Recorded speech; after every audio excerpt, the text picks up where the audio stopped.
For weeks now, farmers across Europe have been voicing their frustrations. They're dealing with a perfect storm of issues. Rising costs for everything from fuel to fertilizer, competition from cheaper imports, and a growing number of environmental regulations that they say are making it nearly impossible to run a profitable business. They feel unheard and squeezed from all sides.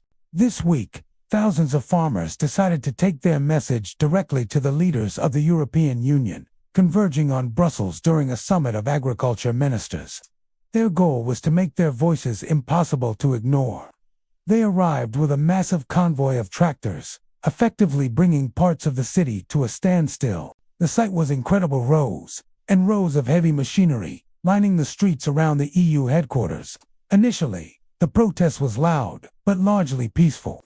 Farmers honked their horns, waved banners with slogans like "No farmers, no food," and set small, controlled fires with hay bales and tires to draw attention. They wanted to create a disruption, to show the leaders inside just how serious they were.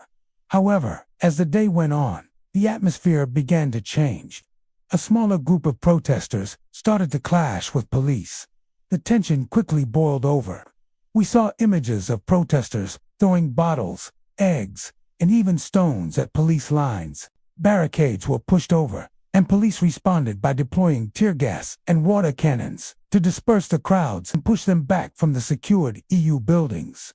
Things got even more heated when some individuals started breaking windows of nearby buildings and dismantling street signs. It's important to note that many of the farmers present have said this violence doesn't represent the majority. They insist their goal was peaceful protest, but the frustration is so high that for some, it has spilled over into destructive anger.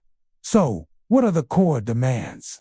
The farmers want fair prices for their produce that actually cover their production costs. They're calling for a reduction in the administrative burden and red tape associated with EU regulations, especially the green policies they feel are being implemented too quickly without enough support.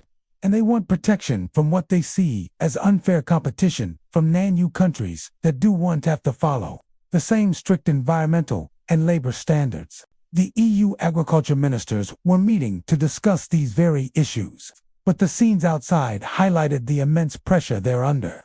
They've already made some concessions, like delaying certain environmental rules, but the farmers are saying it's not nearly enough. They feel their entire way of life is at stake. This isn't just a Belgian issue. It's a story we're seeing play out across the continent, from France to Germany, Poland to Spain. It's a fundamental clash between the need to produce food affordably, the economic realities of farming, and the continent's ambitious climate goals. The events in Brussels are a powerful, and at times chaotic, symbol of this deep-seated crisis. We'll continue to watch this situation closely as it develops. What are your thoughts on this? Let me know in the comments below.